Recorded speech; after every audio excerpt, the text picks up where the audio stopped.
Hey, it's your girl KV back with Real Housewives of Potomac. Now we're on episode 6.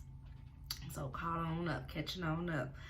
So this starts with the last one left off where they're at the burn session, honey. And and Candace I got it playing over here, so it's cracking me up. And Candace, you want to talk about husbands. Your husband, like, pay to talk in somebody's mic. Not even pay to get his mic talked into, pay to talk into somebody else's mic. That man, though, he always, whatever. So, they have that little moment. Like I said, Ashley's face looks like, dang, that's who that is. That's what's happening. Karen looked like she done heard it and know it and had it confirmed as well. Everybody at this point is just like, all right, it's time to go. Y'all ready to go? It's time to go. We can't do anything else for this moment. It's time to go. Time to go. So as they're leaving, Candace is outside looking at the water. Candace is outside, Giselle is out there kind of looking at the water, and she pulls Giselle to the side for what reason, I don't know, to confirm with her, basically like, I just want to confirm what you said and how you feel and really get to the bottom of it. Girl, it's nothing to get to the bottom of. She's going to double down on it. She has made Chris her agenda this season, and others agreed to make Chris the agenda with her so she can carry this bone probably for the whole season. You sitting down to talk to her about it ain't gonna make a difference at this point. She said what she said. She says she feels how she feels, regardless of what the situation was, and regardless of Robin telling her, girl, y'all doing too much. Like, it ain't that. She's gonna double down.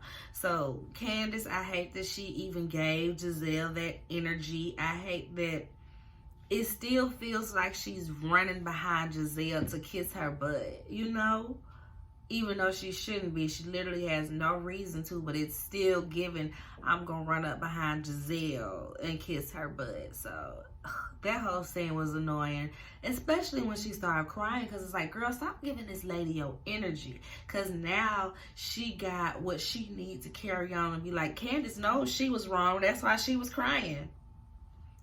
Just stop. Don't give this lady nothing else. And Ashley steady tripling down as Chris tried to talk to Deborah, and I just want Candace to just take Karen's advice from Bubble Soccer. Remember when they was questioning her about, what was it, the house? Either who paid for her house or who paid for her ring or something like that. It was the house. And Karen said, girl, don't answer these girls' questions. They will take it and run with it. Don't give them nothing. Don't answer their questions. Don't give it no attention, honey. And that should hold until today. Just stop it. Just stop it. Everybody stop it. Ashley and Deborah, y'all stop it. Giselle, Mia, y'all stop it. Candace, get away from these people. Get away from these people. So Ashley finally goes to a lawyer after Uncle Lump, her mama, her friends, everybody done told her, you need to go to a lawyer, girl. You don't need to just trust that he's going to do what it is you think that he going to do. So the lawyer basically tells her, yeah, that's a dumb idea to buy a house in an LLC in the both of y'all's name if y'all finna get a divorce, because y'all would still have to split it up. If you were to do that, it would need to be completely in your name, and he would need to write that it's a gift so that it doesn't get touched in the divorce. But me, the viewer, I don't believe not for 1 second that Ashley plans on getting a divorce. She already said on Watch What Happens Live that there was some language in the prenup that may prevent her from getting as much as she thought that she was gonna get. So I feel like she is gonna stay married to that man until and get whatever money is in the beneficiary for her and the kids, and keep getting the money that she been getting as the wife, because it's cheaper to keep her. And like I said, he probably put something in there, so it's probably more beneficial for the both of them to just ride this out, girl. He gonna keep doing what he been doing. It ain't like he been trying to hide it, no way. And Ashley, as we see from the previous episode, she been dating anyway. So girl, just keep getting the money. Let him buy the house and the LLC. Never divorce. Let that man go to the grave, and you gonna be the widow sitting there with the big hat and the millions, honey. Them kids gonna be on your neck though. So I'm sure he split it evenly-ish enough, but them kids probably be on your neck whenever that time happens. But girl, sit down. Nobody believes that you're actually getting a divorce. And she said it herself, well, I just want to wait until we get closer to actually getting the divorce to see a lawyer about getting a divorce. What? That don't even make sense. Like, yeah, I'm stalling. We know that you're stalling, girl. We can all see it. Ray Charles can see that you stalling. Stevie Wonder can see that you stalling. Titty Wonder can see that you stalling. So there's that. And then at the end of this visit, Ashley goes, I did a lot of Googling, and what you said and what Google said doesn't compare. The lady said, well, yeah, I didn't get my degree on Google. Because, girl, why would you even say that to a lawyer? Yeah, girl, I Googled it. That ain't what it said. Do you know how many people put wrong information on the internet every day? You know how many they suck every day. And you just gonna go out there and read that information like a fool. I'm sorry. I channeled my inner Yvette on baby boy. My bad. Yeah, my bad. Let me refresh. So next we get, Mia, and Jacqueline. But not just those two. She invites Sharice too. This is the losing team of the franchise, if you ask me. Mia has her little moments where, you know, she's funny. She's got some stuff to say. But overall, she's with the losing team. Her and Sharice, part of the losing team. So they meet, and she cracked me up at this part. It's one of her funny moments. I love how Sharice talks like this, and I'm Sharice with 2 R's and 2 S's. And she said Sharice lashes always looking like they sliding off her face. And production goes show Sharice sitting there with them lashes about looking like they finna slide off her face, child. Anyway, Mia talks about, you know, her lumps and how they're not cancerous, so she doesn't have to rush to get them removed, and how Jacqueline, you know, has been there for her, always been there for her when her dad got sick and passed away while he was in jail, I believe. Jacqueline was there for her, everything. They were raised like sisters. Jacqueline's mom actually fostered Mia while they were in high school. So literally grew up like sisters. So then, what's next? She invites them to Miami. So I'm gonna invite these girls to a different state. Yeah, let's start there. A different state. And I didn't know if that was shade to Wendy just taking them like across the city to the winery, or was that saying like, I ain't finna take these girls on no international trip just yet. We're gonna go down the street. We're gonna go around the corner over here to Miami. We ain't going to Portugal or nothing on my dime just yet. We're gonna start with a state. Another state. So yeah. She says the house has 6 bedrooms, but it's 9 people going. Disaster waiting to happen. So next we get Wendy and Eddie. Apparently Wendy's mom had been in the hospital. She had to go to the hospital. So that was a wake-up call for Wendy, because she feels like, oh, my mom runs herself ragged, and I'm kind of modeling myself after my mom and how she functions, so I could be running myself ragged too. And as you can see, she's tired. She ain't got time for this. Her hair not growing back from her postpartum shedding. She getting kidney stones and stuff. Like, girl, stop being so hard on your body. Yes, that and the other things should absolutely be a wake-up call. So she talks about the restaurant No, well, Eddie first, he's like, yeah, you doing too much. You need to calm down.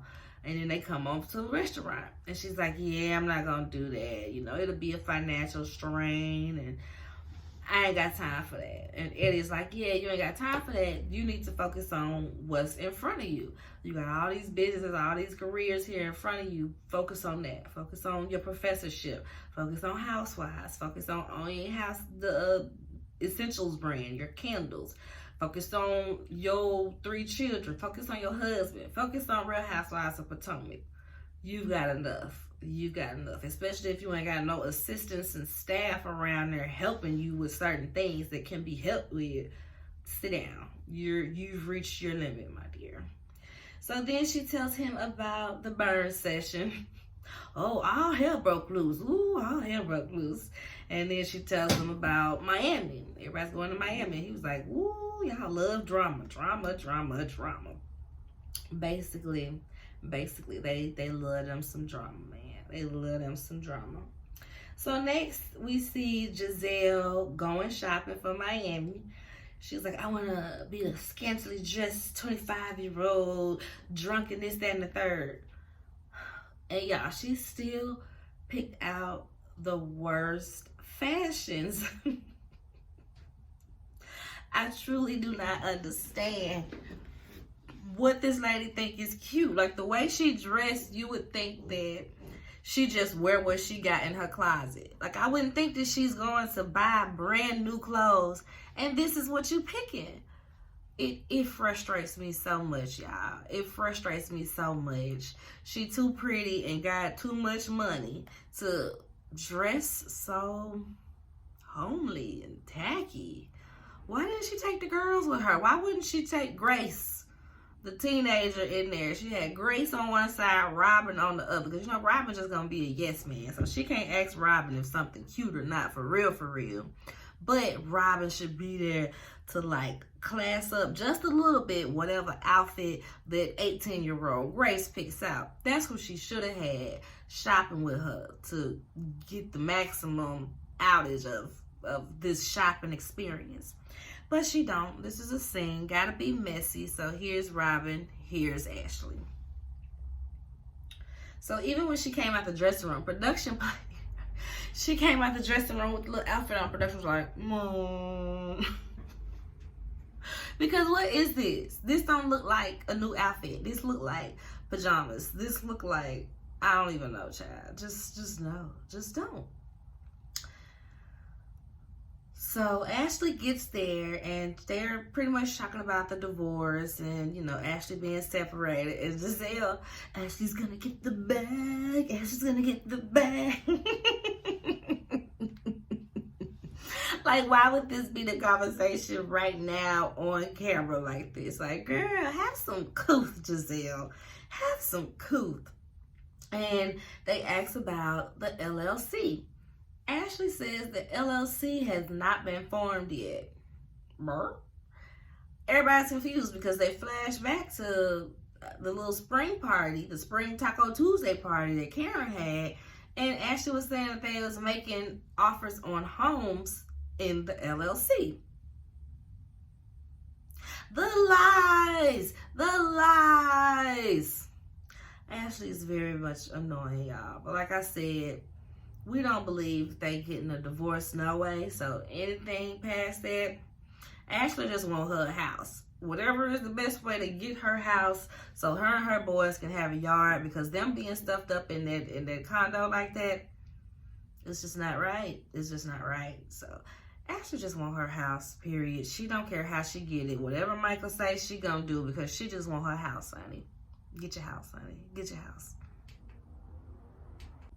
So next, Ashley tells them about what the lawyer said as far as it's not a good idea to get the house in the LLC if they get divorced. And they're like, we told you, so now do you believe us? Now do you believe we got your best interest at heart? We're not just out here saying nothing just to be saying nothing. Okay, cool, whatever. Y'all knew what y'all was talking about. So next, they talk about the burn session. And they're like, oh, how did it go left? When did it go left? And Giselle, like I said, she ain't got no clue. Because why you doing your friend like this? well, Candace said that your husband liked to like talking to the mic and I think they said something about a hotel. Ain't nobody say nothing about no hotel, did they? She loved adding stuff on there. Loves adding stuff on there. That's why you can't listen to or believe nothing Giselle says, because we see dang near every episode where she will change the narrative. She will change the words right from what we saw. And it's like, but that is not what happened. That is not what happened. So Ashley is claiming that she don't know nothing about this. This is not true. She ain't never heard of this. Who is this person? It's a man. It's a man, y'all. They made sure she knew.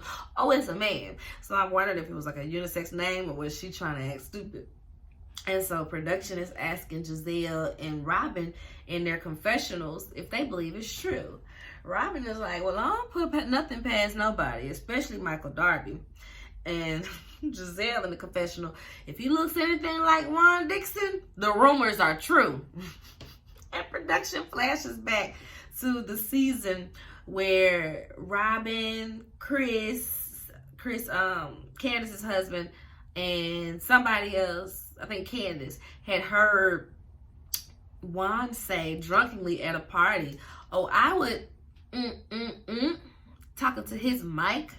And everybody was like, no, we didn't hear that. We was drunk. We didn't hear that. But when it got brought up, everybody was like, I thought I was crazy. He did say that, right? No, that did happen, right? Yeah. Why do Ashley set herself up for this? See, you could have just sat there and ate your food. You didn't have to do none of this. Robin told you when you first brought it to Robin about the DM that this is nothing to try to make a thing. He works at that hotel, girl. He wasn't trying to get you there to sleep with you. He wasn't trying to get you there to holler at your friend. He was trying to get you and possibly the cameras at his club for publicity, girl. He was not trying you. You should have listened to Robin way back then. Because now Candace done sprayed you with some more information that seems to be true. And the fact that Robin was like, yeah, she told me about this a few years ago. It led to the fact why Robin was really like, girl, leave Candace alone. Because if she want to spray you, she can spray you. So you might want to sit this one out. But Ashley didn't listen, so she got what she deserved. She got what she deserved. Because her husband be out here paying high-class escorts, high-end escorts out here. Just, you don't have no NDAs? That's the thing about it. Michael, you make enough money to where you can be handing these people out some NDAs. People shouldn't just willy-nilly just be posting your pictures, posting your business. I sleep with him. I've been doing this. Like, it truly makes no sense. So next they get to the airport to go to Miami. Karen sees Sharice and she is not pleased that Sharice is there. Me neither, Karen. Me neither. Ashley doing her little TikTok dances. She going full out, baby. Ashley doing a whole Dancing with the Stars routine in the daggone waiting area for the plane. She got a full out routine. And Sharice is just like, how do you get your booty to jiggle like that? How do it jiggle like that? And Ashley just throwing it. Anywho, they get off the plane and everything. Mia has ordered 2 SUVs, which I already saw as shade because we're not getting a Sprinter, so everybody can ride together. So in her SUV, Mia, Karen, Jacqueline, Giselle. And the other one is Robin, Wendy, Candace, Ashley. So they kind of make a comment like, oh, is this the winning team right here? Is this the A team? Let's just start and line up. Well, why isn't Robin over here? Well, really wasn't enough room. It's only so many seats. Okay, cool. So back in the other car, they looking like, this ain't as luxurious. She said a $12 million house, right? This ain't feeling $12 million houses. We supposed to be on the beach? She said the bay. Okay, so why we not at the beach? This is not South Beach. And then Wendy was like, the left side is giving a different vibe than the right side. They said it was looking real residential. Somebody grandma stay next door. This ain't big ballin' neighborhood. Let's live it up. This is very much a residential area. This is somebody's home type deal. But they get on the inside, and it's nice and decked out on the inside, a pool and all of that, nice amenities. So they fine for now. And so next we see the chef. They got a chef, and that's Chef D. Arthur. Chef D. Arthur. And I don't know where he's from, but I know he lives here in Memphis, or does like a Friendsgiving every year in Memphis. And I've been to a couple of them, so it was really cool to see him on there. I'm sure the price done went up after you've been featured on Real Housewives of Potomac, and the scale of his events have absolutely went up too, because his last Friendsgiving he had was on a much bigger scale than the previous ones. I wasn't able to attend this last one, but that was good seeing somebody, you know, that you see around, or you see business coming up, really kind of getting to that shining spot. So shout out to you, Chef D. Arthur. So he's being a gentleman. He's like, can I carry anything for you ladies? And Mia's like, you can carry my plate. And Jacqueline is like, do you want him on your plate? And Mia's like, no, I'm celebrating my 10-year anniversary. Da, da, da. And you could tell that was kind of like a moment, like, girl, in front of the cameras, in front of these people. That's what it was given. In front of these people, girl, what is your problem? And then it took me back to Mia asking G, so what can I do? You can't do Chef Arthur, I'm sure. You can't do Chef Arthur. So anyway, they got these. She got the rooms like, oh, I put stripper names or stripper inspired type of names for each room. So gonna pull these cards to see who gets what room. So she puts Giselle and Robin in the room together, of course, and like, you know, just fast forwarding from like the end of the episode, they're annoyed that they're in the same room, which annoys me because it's like, y'all are literally attached at the hip. So if anybody has to share a room, why wouldn't it be y'all? Don't y'all share a room now? Y'all share a business. They flash back to Nicki Minaj asking them, have they ever shared a bed or shared a room together? And they're like, yeah, we shared a bed. We was butt to butt. So it's like, why y'all doing all this now if y'all done shared rooms and beds together in the past? Get over it, girl. They show their room. Their room is pretty much like a little mini suite. It's got a little sitting area. They got their own suite, but they mad that they gotta share a toilet. We gotta share one toilet. Get over it. They got walkout access to the pool and all that. So they should be happy. Everybody else's room is okay. Charisse is mad that she don't have her own bathroom. I would be annoyed by that too, especially if Mia told her, yeah, I'm gonna let you pick your room. I think I'm gonna let you pick your room. I'd be like, girl, you couldn't give me a bathroom. Anyway, but whatever. She had to give Robin and Giselle the room with the 2 beds. We get it. So then we see Ashley. Oh, Candace is gonna be late. Candace got business to do. She's recording some new songs to re-release her album, but she will definitely be in Miami because Trina is in Miami and she's gotta lock that down. Might go see Trina while she out there, I suppose. So Ashley is snooping around and she steals the card to see what room Candace is gonna be in. And we find out that Mia put Wendy and Candace in the same room, but not just the same room. It's only 1 bed in their room, y'all. I would have been ready to cut somebody out. Because why is you playing with me? We grown, for one. I'm not sharing no bed with nobody. I really want to share a bed with my husband. I like to starfish. I like to sleep just every corner of the bed. I don't like sharing a bed with people. So I dang sure wouldn't be sharing a bed on vacation with my homegirl. Like, no. It's a no for me, dog. So Charisse is like, oh, don't worry about it. She can have my room because I'm going to get a hotel because I need my own bathroom. I'm not going to be walking up the stairs. I am not in college. We're not about to be sharing bathrooms and walking all over the house to get to the bathroom every time we need to do something. I'm not mad at Charisse on that. So Mia is just like, I don't care where she sleeps. She's sleeping under the roof. I don't care. Why should I care that where she sleeps? Because you're the host, Mia. What do you mean, why should you care where she sleeps? You're the host. Just no manners. This is what happens when you pick women up out the strip club. They ain't got no manners. They ain't got no manners. Anyway, Mia gets on the phone. She tells G that this is the most relatable Mia's ever been to me. She tells G that she appreciates him and she needs to let him know that because she almost walked out the airport without getting her luggage, because that's not something she do. Somebody always get it, whether it's G, whether it's the help, somebody's always getting her luggage. So she was like, oh snap, I gotta get my own luggage. That was some relatable content for me, because I'm spoiled like that. So I'd be like, oh yeah, those things have to be done, huh? Okay, let me call somebody about that. So then episode closes out with Mia calling Peter. Mia calls Peter. I'm like, why is Peter on yet another episode of this show? Why? She calls him to make sure that they have he got space, a reservation for them or whatever. Yes, me and 8 other girls. And she starts listing out the girls. And Peter is like, Wendy, oh, I got beef with Wendy. Tell Wendy I got beef with Wendy. You got beef with Wendy? Okay, sir. We'll see.